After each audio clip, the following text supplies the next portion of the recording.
And welcome to the Smash News Network, least busted name in news. This one is a YouTube Live exclusive. We'll be back with you in about one moment to do the space weather and the meteorology segment live.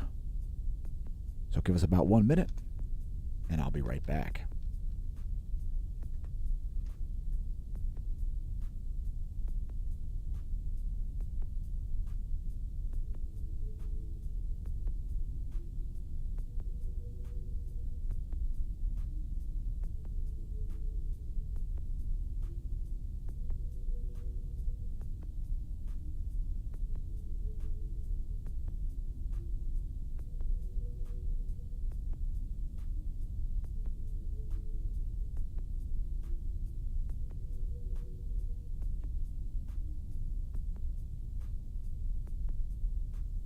And our regular viewers may recall that we used to do all of our daily space weather videos live on YouTube. And we've decided to, let's dedicate this one to Brett from Alaska. So let's do it. We're looking at the last 24 hours of SDO imagery here in 304 angstroms of the closest star. Some significant coronal holes around this central region here.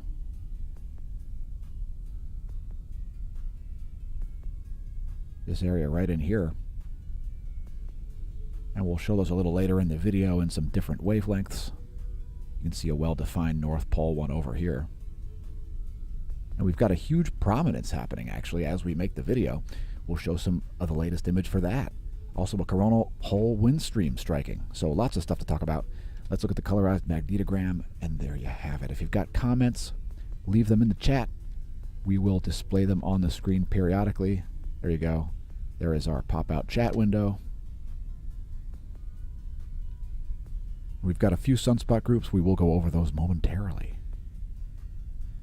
Main culprits are now in the southern hemisphere, although there is another significant region rising in the north, putting a big yank on the magnetic fields. We'll show it to you momentarily. Give us a few minutes. First, the radio flux, which is now at 98 solar flux units, and we can expect this to continue to rise. Once again, there's the one-year chart to put it in context. Don't be surprised to see some higher highs and perhaps some higher lows the next time we see a swing in the radio flux. This black line is what we're talking about. It's emitted from the upper chromosphere and lower corona. And it's quite proportional to sunspot activity. So just a quick brief little note here. Solar cycle 25 is way ahead of schedule. And it's looking the most like solar cycle 22 in terms of the way it's ramping up now. Let us know in the comments what you think of that. Space Weather Enthusiast dashboard here showing us some expected geomagnetic unrest coming late in the day on the 23rd and early in the day on the 24th. So that's another coronal hole high-speed stream. We're seeing one now. It's been pretty weak so far. A couple days on the more strong coronal hole high-speed streams from those more well-defined coronal holes. Let's take a look at global seismicity here. There's a 90-day bar graph from Volcano Discovery, and we'll see what's been shaken over the past 24. It looks pretty calm, actually. Some 5.0s in the South Sandwich Islands region. Quite a few quakes there around California. None are large. Even one in Texas. Leave us a comment if you felt that quake during this rare YouTube live stream exclusive.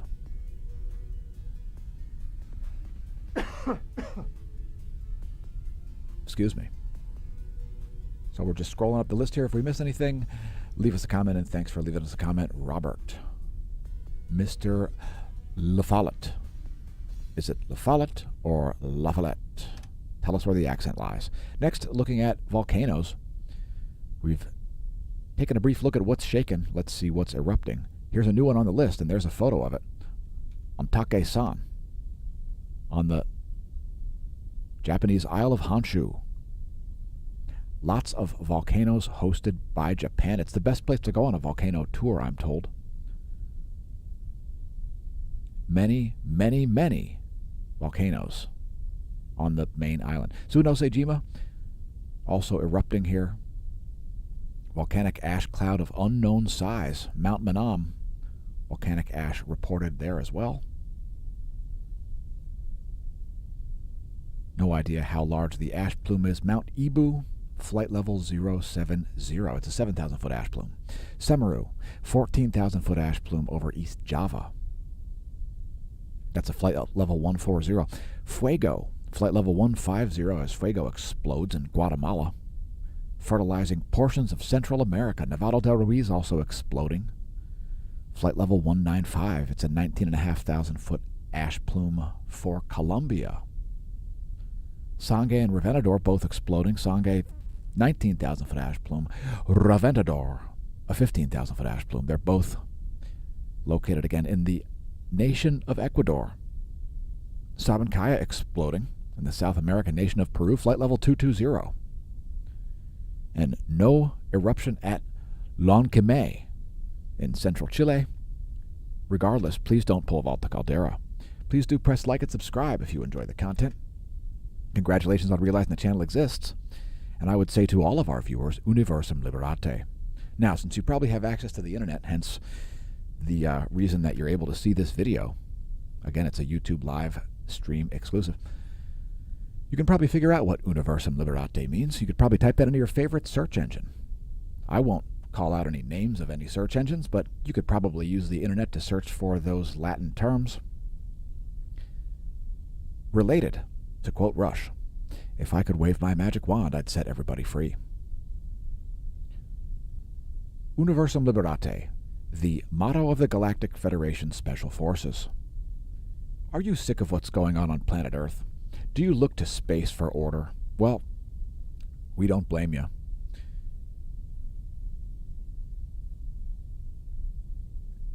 So if you need any of those items, check out the Universum Liberate, the Galactic Federation Special Forces. You can find links below the video and you can find links at smashomash.com on the Smasho merch link for sure. I know our live streams have different links. Please visit them, support the channel, maybe become a member of the Smash team. Next thing we're looking at here is Magneto hydrodynamic pressure. And we actually captured a high speed, like a speed change basically happening, a different solar wind regime coming in. Was it a CME? Was it just the high speed portion of a coronal hole high speed stream? Here it's about to strike in the last few minutes. You're going to see a sudden pressure change there.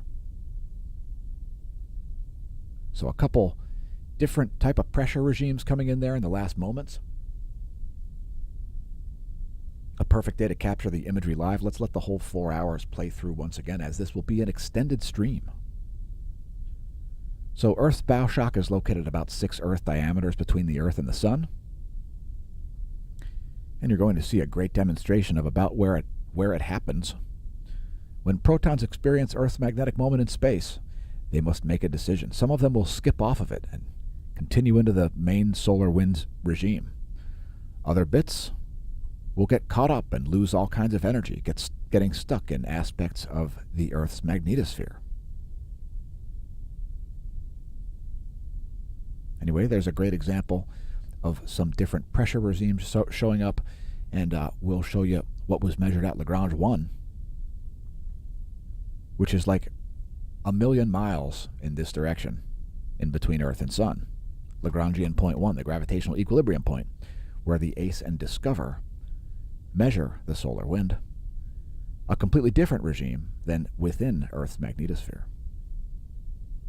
Anyway, we'll play this shock wave one more time. A great example of the solar wind regime changing the entire magnetic pressure environment as Earth tries to reach static equilibrium. So here's the GOES magnetometer. We don't see huge spikes in this, an indication it's a fairly weak coronal hole high-speed stream, if I had to guess.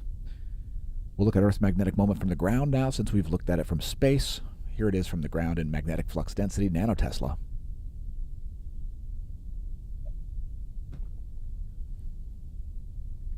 And like that last data set, this is based on the space weather modeling framework, and it's the last 4 hours.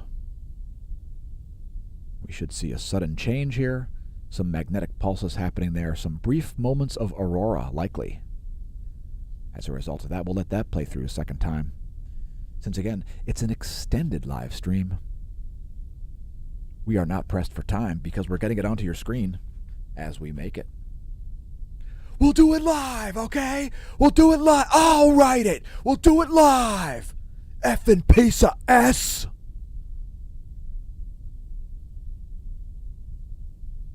Effing sucks. That's a shout out to Bill O'Reilly, by the way, if you're not aware of the Bill O'Reilly conniption. Very famous conniption forcing live TV because they couldn't get the segment in time before the commercial break.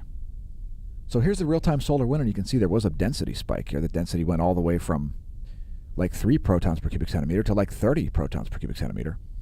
And also a change in the speed was kind of happening at the same moment here. So we saw variations in the speed, variations in the BTBZ, that's the field and the orientation of the field. And then, of course, these big changes in the density.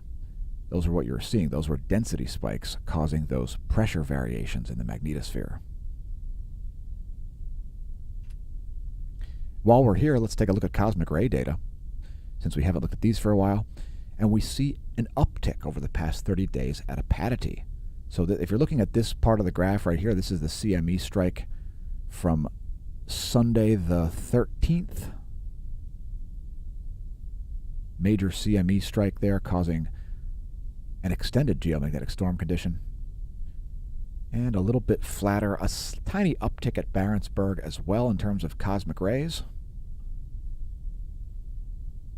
Cosmic rays are particles that do make it all the way into Earth's magnetosphere. Some of them come from the sun. Most of them come from deep space. Well, most of them come from the sun, but many of them come from deep space. It all has to do with their energy levels, as all kinds of heavy elements are flying through space at nearly light speed right now, folks. Next, looking at Athens, going much farther south to see a slight downward trend at Athens over the past 30 days. Let's go farther south yet to Mexico City. There's Mexico City, a little tiny uptick there over the past 30 days at Mexico City. You can see once again that coronal mass ejection strike driving the cosmic ray flux way down by enriching Earth's plasma environment. Next, going much farther north, once again to Oulu, Finland. There's the Oulu neutron monitor, one of the oldest and most reliable in the world. It's in a very remote location, I would imagine. And a slight uptick there at Oulu over the past 30 days. DOMC Antarctica, major downtick at DOMB Antarctica over the past 30. And DOMC, a similar downtick, although we're like 5 days of missing data there. Let's hope nothing too bad's going on at Antarctica. Next, looking at the heliospheric current sheet. Yes, the top view ecliptic plane field plot. It's one of the more important tools we use for forecasting. And we're going to see a South Pole current sheet tug-of-war going on here. So we've got the majority of the activity in the northern hemisphere, but there's also some strong sunspot-like active region moving up in the northeast. So this one might be a little bit indecisive at now. Keep in mind the data is already 2 hours and 4 minutes old. What I would note is the sudden swing of this blue line here. An indication of solar polarity. Solar B field polarity. And yeah, it's looking like a pretty strong sunspot up north. So we may see a South Pole current sheet suddenly peek through here. We'll keep an eye on that. And when I say ion, pardon the pun. Speaking of ions, here are some. These are iron ions, 193 angstroms, one of the many iron wavelengths monitored by the SDO. You can see these two quite significant coronal holes here. Going to be sending some high-speed, already sending some high-speed protons out into the greater solar system. They're even better visible in 211 angstroms. We'll show that first, the line-of-sight coronal hole plot showing the sun's B field in blue. Lots of North Pole-oriented coronal holes here, as the solar polar field reversal process occurs. 211 is actually showing these coronal holes even better than 193. At the moment, 211 angstroms, another iron ionic state, very high temperature iron gas, all over the surface of the sun. In other words, where you see bright spots, that's a lot of iron of that ionic species. Dark spots are very small amounts of that ionic species. Coronal holes rotating in, and let's move to sunspots.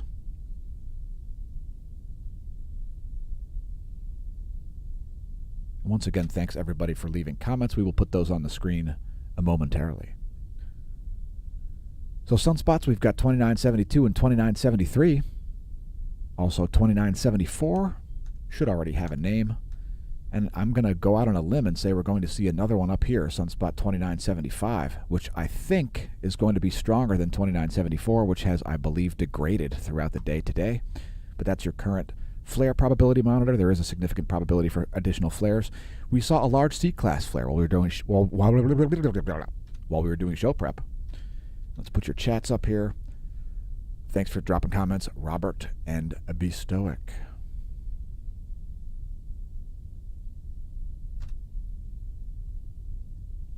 Yes, sunspots tend to be on similar latitudes, but that's not what we're seeing during this solar cycle. We're seeing all different weird latitudes.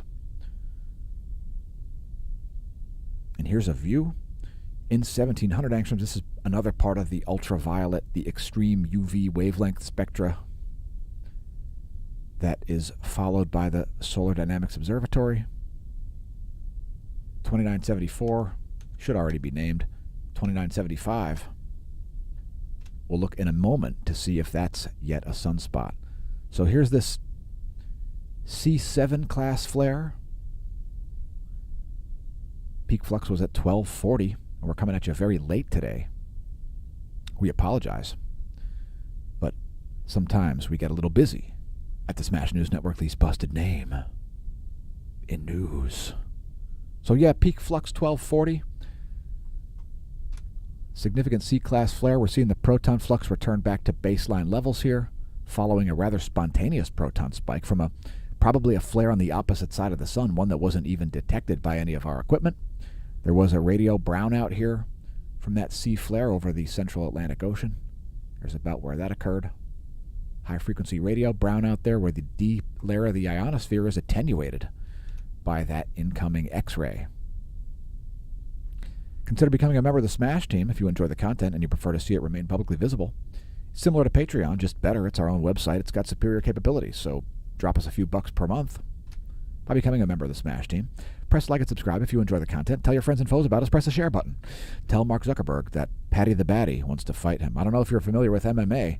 If you go look up Patty the Batty, and yeah, he wants to fight Mark Zuckerberg for shutting down his Instagram pages, which benefit charities.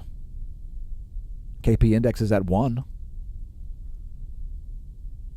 That's a measurement of global geomagnetism, if you're wondering. And if you didn't already know that, I would not be the kind of guy to do anything vulgar or awkward or untoward, as I'm a steward of space weather, and I wouldn't want you to feel like you don't know what's going on.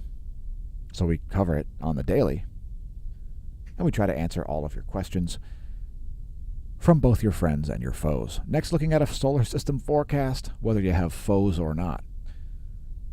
I'll tell you what's it's pretty words of wisdom from Smasho.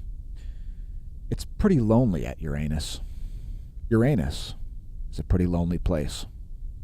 You can take that as you will. Don't take it the wrong way. It's about the solar system. And it's getting busier over toward Jupiter and Saturn. Let's do a forecast. Here's the 1-week forecast. A crescent waning will be happening in a week. That's the moon forecast. Here's what's going on above my head. There's a bunch of planets traveling across the ecliptic here. It's Venus and Mars and Saturn and Mercury and Jupiter all rise ahead of the sun. If you've got a low horizon in the morning, you can see that great planetary pileup, a great pre-dawn situation to go heavenly body gazing. I won't say stargazing. Somebody will try to correct me in the comments. And thanks to everybody who is pedantic. We appreciate that. And next, looking at coronal mass ejections from Lagrange 1 at the LASCO C3 and Lagrange 5 at the Stereo A coronagraph. And we do see some coronal mass ejection, not directed toward the Earth. It is to the southwest of the Earth, as you can see here on the SOHO LASCO C3.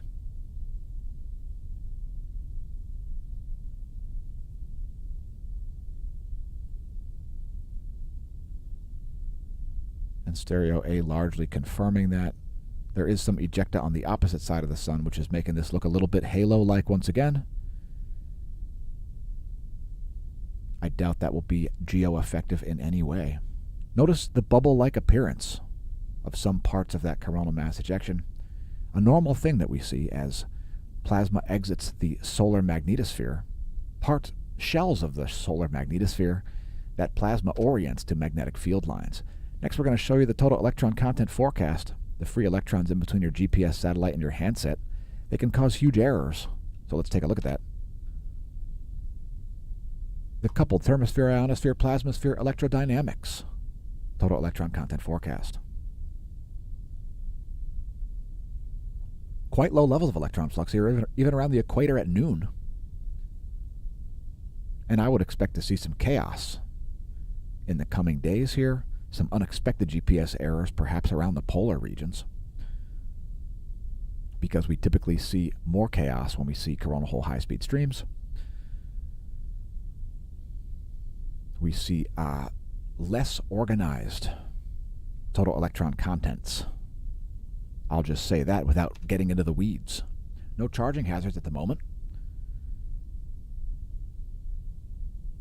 Electrons can charge up satellites. At the moment, they're not doing so. Here's the one-year chart of the electron flux, and we're seeing very low levels here. No surprise there, as there are a series of pulsatile coronal hole high-speed stream impacts occurring. That's the last 3 days measured by the GO16 and GO17. Here's the total electron content forecast model. That's not the total electron content forecast. That's just the relativistic electrons. The ones that are measured by the GO16 and 17, that's the forecast. I would tend to agree, as the levels are already quite low. Somewhere around this vicinity seems right to me. I'll say I agree with Noah. Next, the ionosphere. Here's the F-flare located at about 300 kilometers of altitude. We're going to have to press reload here. There's the ionogram. And we'll bring your comments back up once again. Once again, thanks for leaving comments, gentlemen.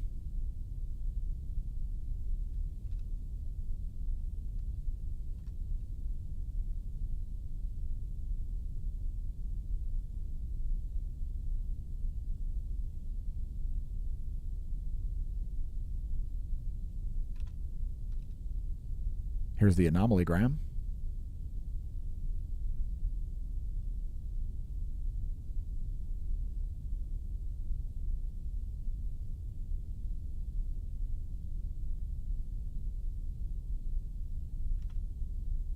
And there's the latest image from 1430 Universal Time. It looks like we're seeing some anomalies. I think of the high-frequency variety here. And indeed, you do see those over South America and the Central Atlantic and Pacific Oceans. Continuing on, we're going to go all the way through the space weather and right into meteorology, making for one rather lengthy video on YouTube. Let's take a look at the ground-based solar observatory at Cerro Tololo, Chile. Again, there is a coronal mass ejection probably happening. There's a huge prominence right up here, sort of behind the northeastern limb. And we'll get to that next after we look at the high-res solar intensitygram and colorized magnetogram. So Sunspot 2974 is pretty interesting. It looks like it's beta-gamma class. This one here has recently become beta-gamma class as well. More likely for producing some flares. There's another active region. And here comes Sunspot 2975, I think.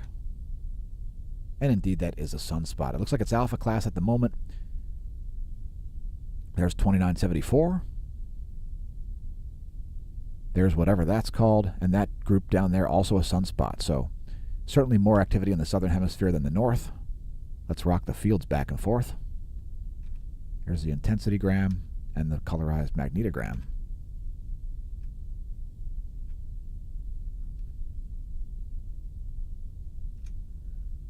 And here's this prominence we were talking about. Huge prominence there coming from behind the northeastern limb. Spectacular wide field imagery there from the GOES 16 SUVI in 304 angstroms. And we'll zoom in on that. That's about the last 2 hours, folks. So this is still in the process of exiting the corona. It looks like some is going to splash back down. Some is probably going to exit. If I had to guess, it's not going to be Earth-directed because it's way off in the northeast. We'll zoom in on that for your solar viewing pleasure. And thanks for tuning into the channel, Stargazers.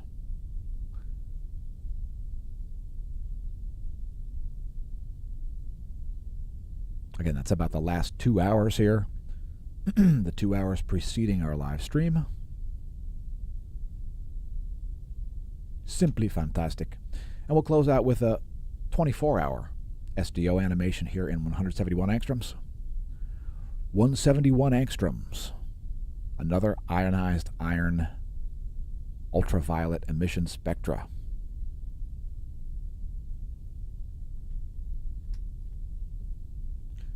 So yeah, thanks for tuning in, everybody. Congratulations on realizing the channel exists. Please tell your friends and foes. If you're a larger channel, drop by, press share. May that solar wind be at your back. And I've been your host, Dan, a.k.a. Smash-O-Mash. Signing off from the Smash News Network. Least busted name